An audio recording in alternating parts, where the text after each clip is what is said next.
Backwards cheers. Uh, I love how I was like blurring our water bottles. yeah, So literally. Well, we're not sponsored, so don't show them off. yeah, right, literally.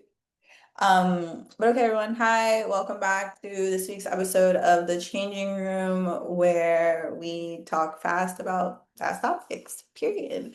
Today we have three new topics that Rayna and I will kind of self-lead ourselves, like self-lead into what we want to say about them. Not very specific, but also still very specific in the same way. So first topic up is the idea of heritage brands versus new age brands, specifically in fashion. Obviously, I am up first. Let me go ahead and grab the clock, set the timer. And we're off. Okay, heritage brands versus new age brands. I mean, in fashion, there's literally not one without the other. When you think heritage brands, you think these houses that have legacy, right? That are the core of fashion, have been shaping fashion for forever. So when I think of heritage brands, I'm thinking a Dior, a Gucci, a Prada, these powerhouse titans. When I'm thinking new age, I'm thinking, of course, Acne Studios. I'm thinking Say a Diesel. I'm thinking kind of not as cemented in the industry. Damn. Okay, well, that. we'll Thanks run for that back. explaining for everyone. Okay, I think okay, like I don't really know which direction I want to take this, but essentially, like I think my personal style, like I lean a lot more into new age brands, but like absolutely, like you heritage brands are the history of fashion. Even like yeah, we have the high fashion, the Gucci, like all of these LVMH, everything like that. But even like Levi's, Levi's is technically a heritage brand, and like everyone has a pair of Levi's. I don't know anyone that hasn't, and like there's such huge parts of our culture around fashion, but even just as consumers, as people. I love how you took it like outside of kind of like a high fashion scope. But for me, I'm a disruptor. I lean more towards something that's eclectic, that's exciting. I feel like those new age brands, they get to take a lot more liberties with their brand because the customers aren't expecting as much. They don't have as much lineage they need to pay homage to. They don't have as many, I don't want to say eyes on them because they do, but they get to be a little bit more crafty and exciting with their branding. For example, Glenn Martin's with Diesel, with doing the scavenger hunt, etc. Like, not saying you can't do that, a product couldn't do that, but they still have to put on a show. It's just what you do. Like you have, they're more tied to these rules. And I'm out. Damn. That's what I said. That these topics. I know, well, I know. Tell me about it. Okay. Good. Yeah, I agree. Like, there's definitely a lot more creativity because you don't have as many like higher ups, especially because when you have like an LVMH or a Kering, which you don't know, which if you don't know is like the overarching groups that own most of like the large high fashion groups. They dictate. It's like you always see these jokes about, oh, the stakeholders. Like you have, as a creative director, you have a lot of creative direction, but you also have an entire board that you are referring back to for essentially every decision you make. Whereas at like an Acne Studios, it's there's a lot less of that. I'm just gonna like I won't tie it back directly to this question because I'm out of rebuttals, but like the idea of like cash rules everything around me. Follow the money. Anything in this modern age, if you want to know why, you want to find the answer, follow the money. And that applies in fashion too. So the idea of heritage, new age, follow the money. And there you go. With great power comes great responsibility. All right. Next up. So the topic is going to be the different archetypes of designers and whether or not we think that they are true, aka the Mew Mew girl. I don't feel like I need to dial down to explain. I'll insert like a picture. Yeah, okay. I was like, I don't really think we need to like dial down too much into that. So let me go to my stopwatch, start.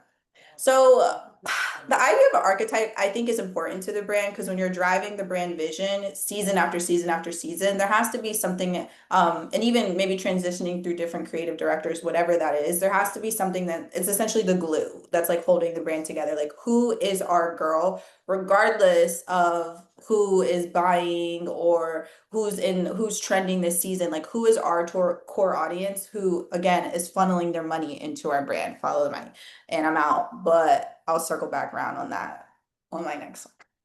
Well, I will use the example. Oh shit, I didn't even start my timer. I'll start.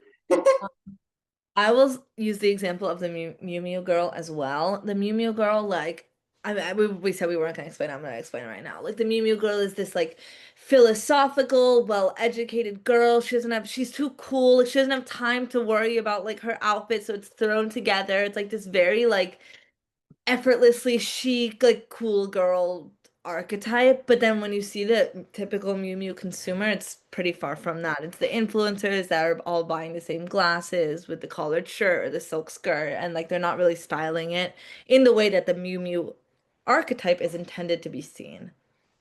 I don't get to like explain what my thoughts on that at all because I ran out of time. I hate That's, oh, damn. Okay, let me reset. Yeah, and so in that, I think the archetype is more so important to the people who work at the brand, not necessarily the consumer. Like it's not a reflection of like who is buying, it's not a reflection of who you see in the streets wearing it. It's who like all the brands when they design, when they build these fictional worlds that, essentially power the brand, this is who they have in mind. And this is the spirit energy that the creative director, the artisans, whoever is like supposed to be embodying. That doesn't necessarily always mean that that's who it's translating to. And if the brands want those to kind of match up, then I think we kind of do some market research and reset on that because it's like it's not a marketing term. It's more so like a creative term when you think of the archetype. I definitely think there's a lot of validity in that because like you every time you do like a sales pitch, like you go like, oh, the different like consumers, blah blah blah. I do find it to be a little interesting. I feel like if I were to be at a fashion house, I would want my consumers to be like my archetype. Um, I don't know how I would like go about handling that, but I think that would be like somewhat important to me. Similar to how like YSL, when I think about YSL, I think about like the rock star, the Nepo babies of it all, like the cool Nepo babies, or like I don't know. And I feel like that's somewhat other than like their leather goods, maybe like YSL ready to wear, I really only see like cool people wearing it. So like, I don't know. I find it to be an interesting topic of discussion. I want to say something, but I can't. Did I go twice? Did I? Like, I think I Yeah, did. you did.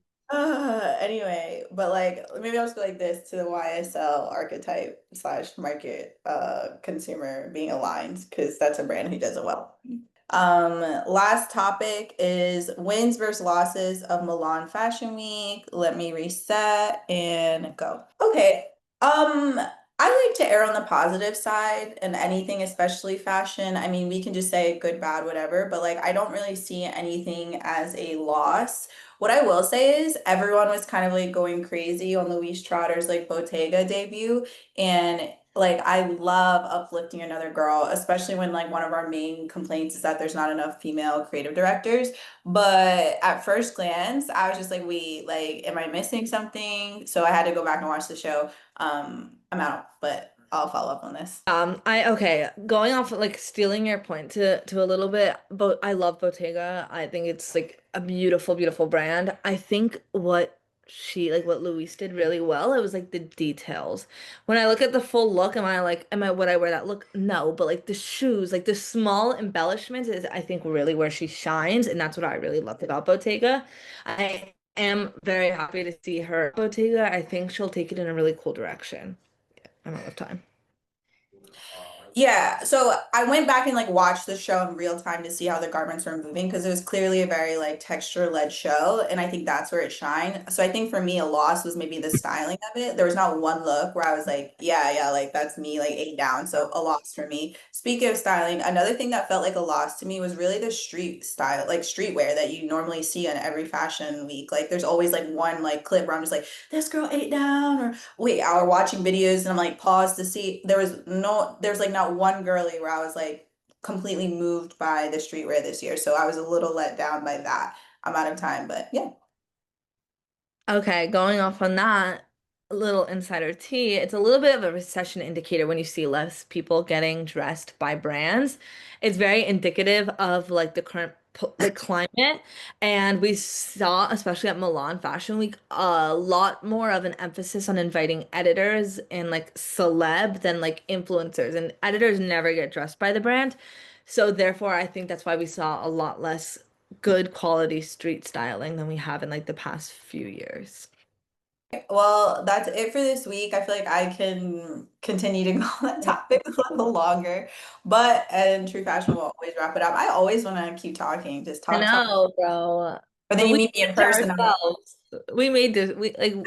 We made our bed. Now we gotta sleep in it. yeah, literally. So that's it for this week. We'll see you next week. Let us know your thoughts on Milan Fashion Week. We'll be back next week talking about Paris Fashion Week.